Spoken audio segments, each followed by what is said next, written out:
Okay, good morning. Good morning, FinTexters. Good morning, people who want to lose their double chins and make their behinds smaller. Good morning, everyone. Today is President's Day. What is today? Today is the 19th of February. It's President's Day. If there's one thing we love in this country, it's our presidents.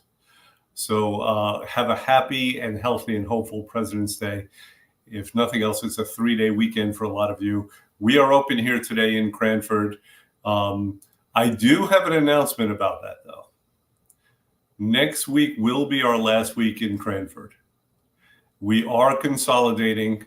We're going to be in the Marlboro office exclusively in New Jersey as far as brick and mortar goes.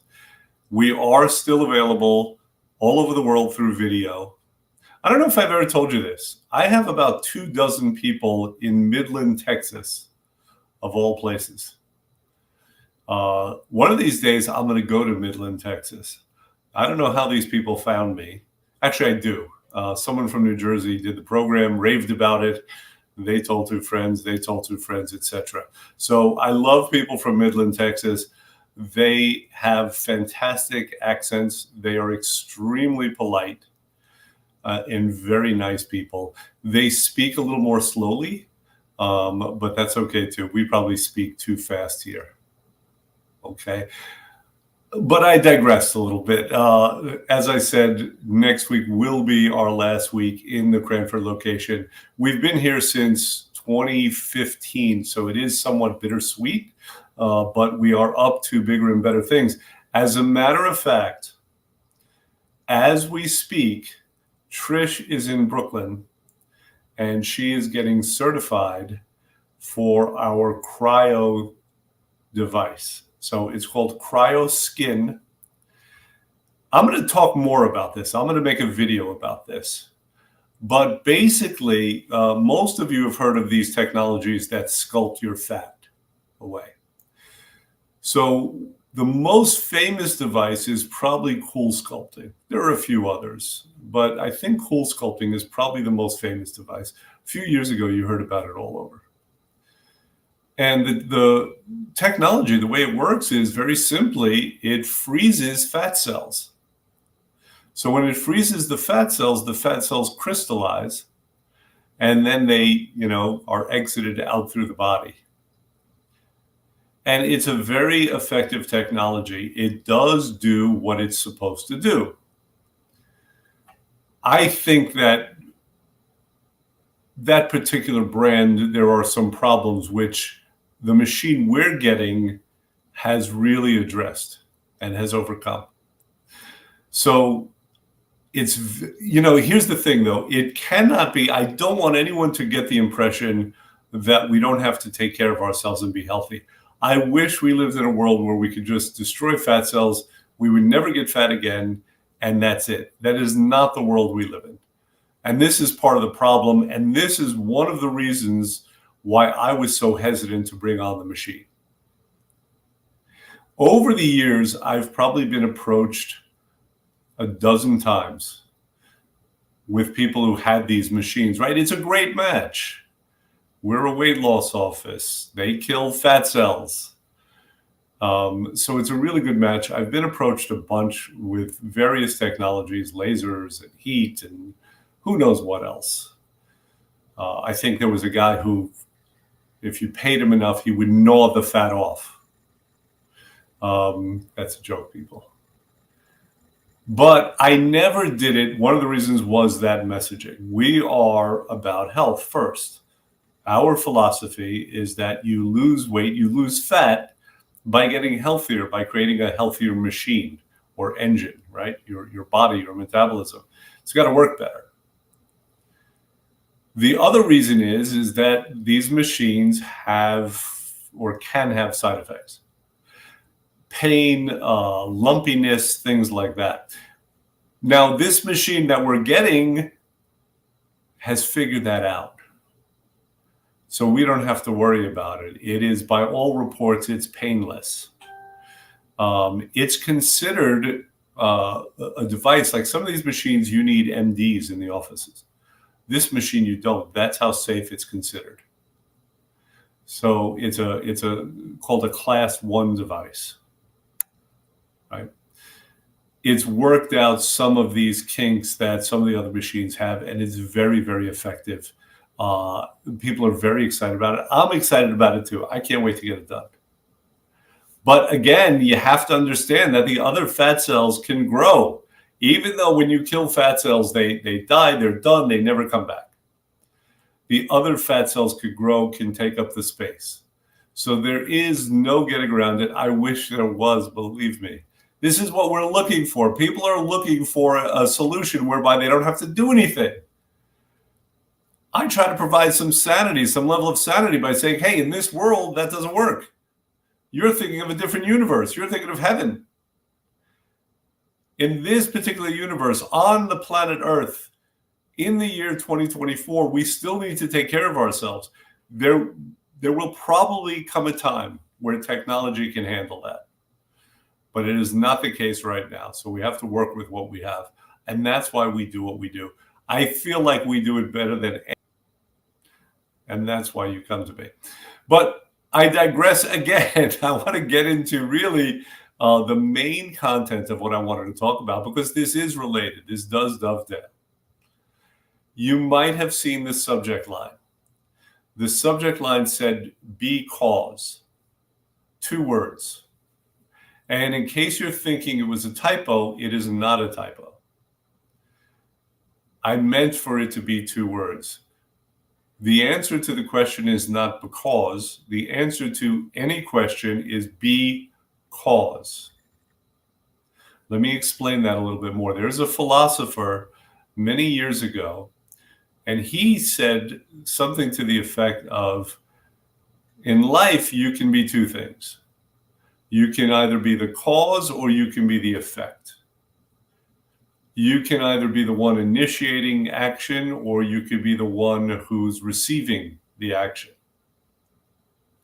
Now, there's a little nuance to that, right? There are different levels of it, but basically, that's the bottom line.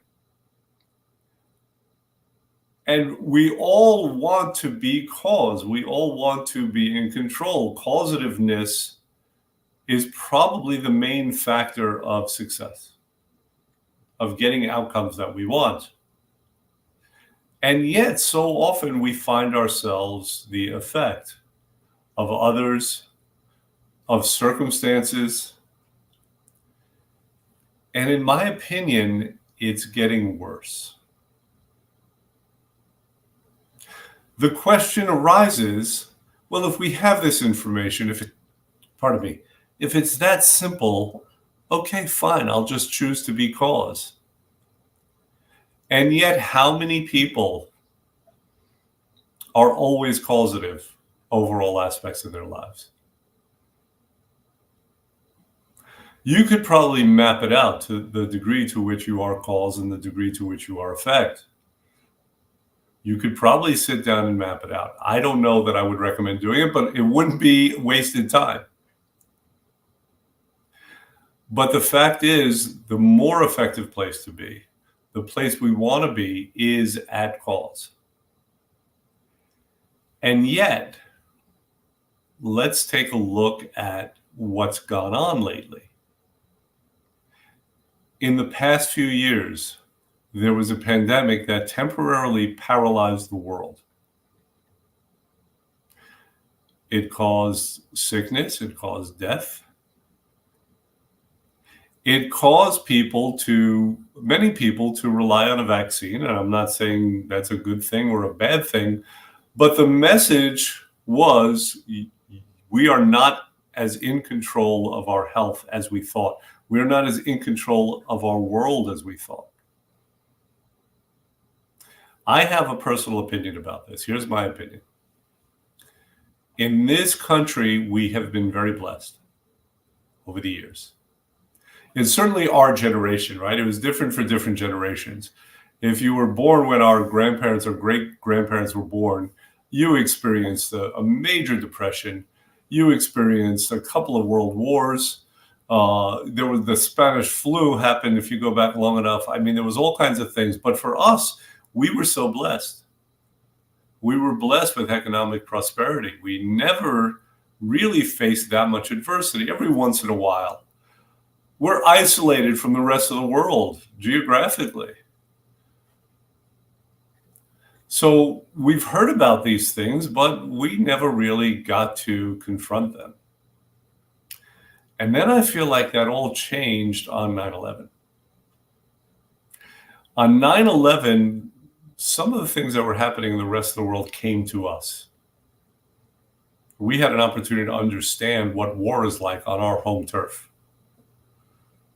I mean, it was just one action of war, but it was devastating. And it put us into a bit of a panic mode, right? It made us realize that we could be somewhat vulnerable.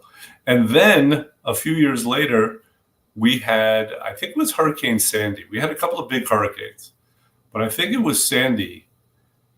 And people got a little panicky, right? They were raiding their local supermarkets. They were trying to buy everything up. And again, it made us realize that we were vulnerable. We couldn't get gas for a while. You might remember that. What were we going to do without gas? I mean, we're so reliant on energy to power our vehicles to go where we need to go. We're not living in a small village. I mean, we are commuting. And then fast forward to more recently, and obviously the pandemic happened. And in the meantime, we have this explosion of technology, be it social media or what have you. And that's another thing to be affect of, right? So I think with all this going on, it's created a sense of weakness, a sense that we are affected, that we can be affected. And that's a tough place to be. And we have in various ways. I mean, who has come out of this pandemic unscathed, if indeed we are out of it?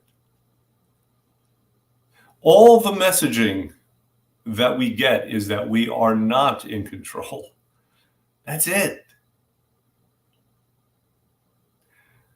So I think that's what happens. I think, if we have this understanding that, okay, we're either cause or effect, we're either, the foot or the ball, we're either, receiving the action or we're initiating the action, we're either the fist or the nose. I mean, if we have that, then of course we're going to choose to be in control. We're going to choose to be causative. Yet, we are in some aspects of life, but most of us aren't in every aspect of life, or most of us aren't to the degree that we should be. And it's probably getting worse because of this understanding. Every time since we're a child that we've committed to flying, we've fallen, right? The message is that we are the effect of the physical universe, and we're not in control of that. So you can take it as far as you want to. There are various ways that we get these messages. Hey, Dad, I want to be the president of the United States. Oh, you can't be the president of the United States. Right? So we're constantly, we can look at the world as if it's one big device that makes us affect. And it's very hard to escape all those traps. They're all around us. Be it, like I said, things as simple as gravity, things that can't be overcome,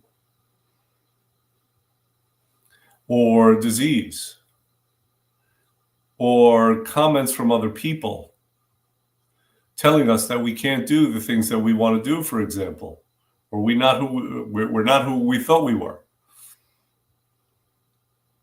On this scale of cause to effect, from the time we were 2 years old to the time we're adults, I'm thinking we've all gone down significantly.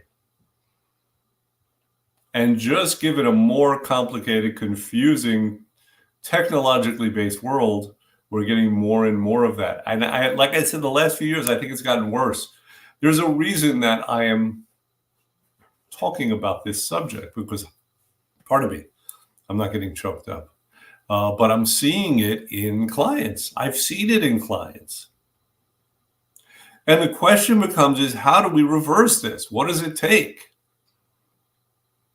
How do we go from effect to cause? And on that question, I don't have a complete answer. I do have some ideas. First of all, I think we need to recognize where we are, how causative we are in any given situation, and that it is possible to be more causative, to be more in control. So I used the metaphor of the fist and the nose before. Obviously, the fist is cause and the nose is effect, right? So let's assume that we're in a fight, and obviously the one who's winning is more cause than the one who's losing, right? How do we turn that around? You ever see these videos? They have videos on YouTube, and I mean, I probably shouldn't be watching these videos. I have better things to do with my time, but you'll see sometimes that there's a fight, and it'll be between a guy who is trained to fight and a guy who's not. And inevitably, the guy who is trained to fight ends up kicking the crap out of the guy who is not, no matter how tough or strong that guy is. Right? Not always. Theoretically, a guy who's strong enough and tough enough, he can take a trained guy and, if he's much bigger, he could just lift him in the air and body slam. But time and time again, we see the guy who's trained. So he's got knowledge. He knows what to do. Not only does he have the knowledge, it's not just a book knowledge. It's something that he's trained on, he's drilled on. So no matter what the situation, no matter what arises, he knows what to do.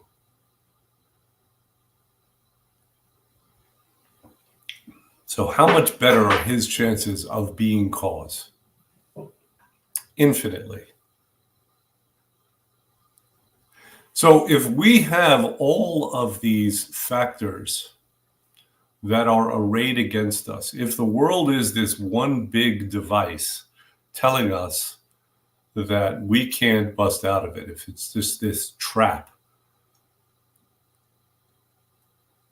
telling us that we are effect or less than, or we can't control our own situation. I would say control our own destiny, but the idea of destiny is that you can't control it. It's destiny. It's going to happen, right? So that's just one of those funny expressions.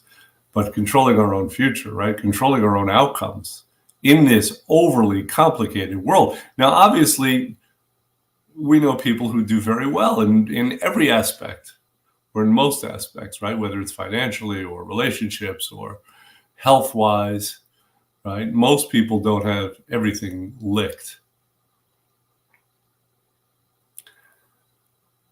But it starts out, well, first of all, it starts out with the understanding that you can be causative. There is such a thing.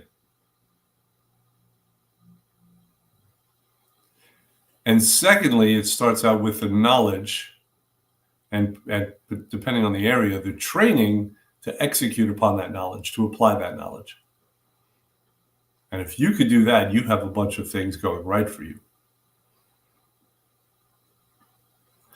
But then the question arises, where did we get this idea in the first place that we couldn't affect things?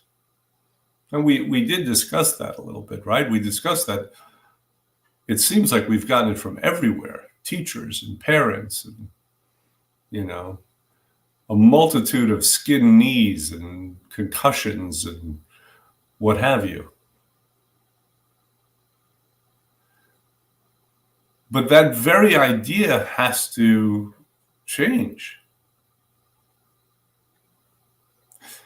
I'm not positive about this. But I think essentially there are two ways to think. There's thinking that's causative, right? This is what I'm going to do. This is what I'm going to have happen, right? You manifest it. We've all heard of that. And in fact, we all have a lot of examples, if we think about where we've manifested something, where we've said, I want that, and it's happened. Usually we have to put a good amount of action behind it. Usually, but not always. Sometimes we just manifest things out of thin air.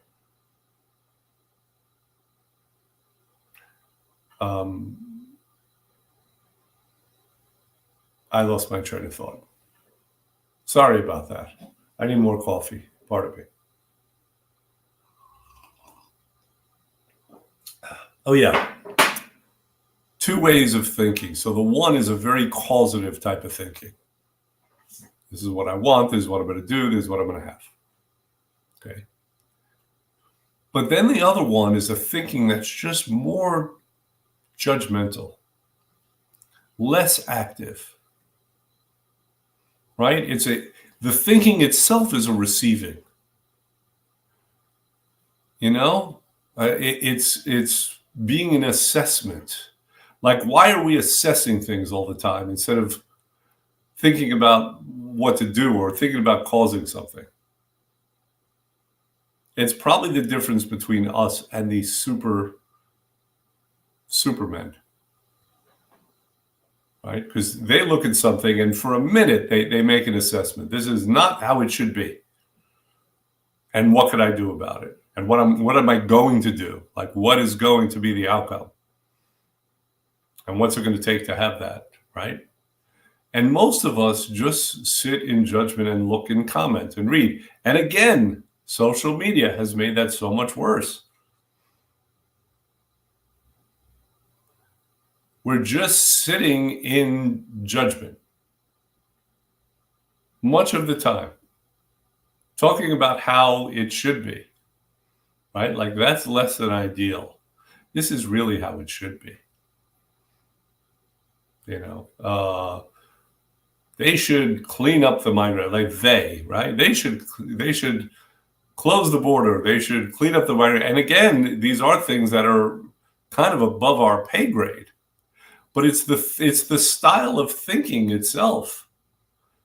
Just looking at everything and comparing it to how it should be, and just making a judgment about it, as opposed to, what if everything we looked at, we thought of the ideal way, and those things that we were in direct control of, we thought about how to make it better, right? We thought of it in a more causative way. And those things we weren't in direct control of, maybe we thought about how to do something indirectly, sending money or something, but, some kind of action. It seems like action is the link between that, the thinking and the better outcome when we're not manifesting. Okay. So I haven't developed this idea fully. I'm sure other people have, people a lot smarter than me, but it seems that these are the 2 kinds of thought. And somewhere along the way, there's other thought, I'm sure. But somewhere along the way, we went from that, right? Like, again, we might have been 2 years old, and everything we thought we wanted to do or be, it existed in our mind, like it was a real thing. And everything we looked at, we saw the beauty of. And then, over time, it was just like, okay, well, I can't do anything about that, really, but it's not how it should be, and somebody should.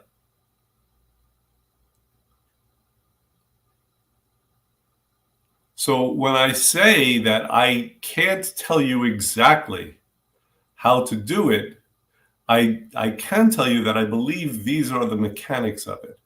What if we always thought causatively?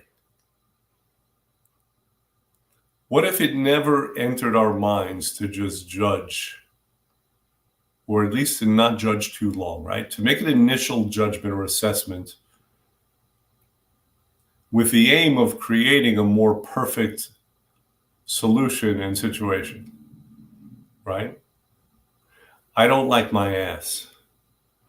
There are people who think about this for years on end. I'm so unhappy. I hate how my clothes fit. As opposed to, I really hate my ass. I need to do something about it. And okay, here's my plan. I'm interested in these 3 ways. So I'm just going to look into them briefly. I'm going to decide which is the best one. And then I'm going to go from there. Boom, do something about it. On the program, if you had my viewpoint, that you would see that if there are 100 people there anywhere along that continuum, we've had people who've come in who heard about the program and basically just threw their credit cards at us and said, okay, this is done. This is a done deal. I've got a guy named Arthur. He's in Florida. He was basically like that. Didn't overthink it, executed, boom, change it. I mean, he's kept it off. I haven't spoken to him in a while, but for years, just completely causative in his thinking. And then there are other people, who it's like a struggle for them. Oh, I have to do something. I don't know. I doubt this is going to work, but I'll try. Right? How causative are they being? Now, sometimes there's a conversion that takes place when there's some success, because they get the idea, oh, I can do this. Right? I can be cause. At our best, as a company, we're able to help people become cause over their weight. When we do our job right, that happens. But to overcome the inertia of people's thinking, of people's years of being effect as opposed to cause, to try to push someone from effect to cause is impossible or very difficult. It's very difficult with ourselves sometimes, right? And it can't be done in too heavy a way. It can't be like too serious a thing, because that doesn't seem to work. The stakes are too high. We're too crazed about it. And these are people on the program who are very affected by the scale. So the scale becomes cause and they become effect of the scale. The scale goes down a pound, they're happy. Scale doesn't move, they're miserable. It affects their whole day, if not longer. I'll never forget the guy who I got an email from who had tremendous results. His name was Steven. Tremendous. He got off his blood pressure medication. He lost a bunch of weight. I mean, he was so happy. Then one day I get an email from him. Doc, I'm sorry, I can't do this anymore. I can't sleep because I'm obsessing too much about the scale. And he quit. And I didn't hear from him for like 5 years, and then he came back again. Then I think we repeated that pattern. He did very well, and I think the scale was too much for him. But that happens. That's being the effect of the scale.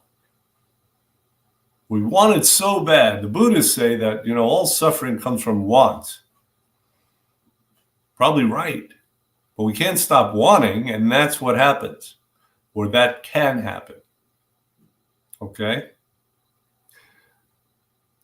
I'm saying okay, I'm looking at a camera, but I assume that there are some human beings out there. So the bottom line is this. It's, again, there are basically 2 ways of being. There's cause and there's effect. And if you're not being cause, you are being effect. You are receiving the action. You're not initiating it. And you are reacting to circumstances. And just that recognition in itself can get that process started. And your task is to move, even if it's incrementally, from effect to cause. And if you can master that skill, some people seem to have it naturally, right? There are always calls. But if you could master that, then you've got the world at your feet. You've got it made. So I'm going to stop right here. Okay, I've been going on for a while now, and I think we've covered some good stuff. But I will see you all next week. Take care.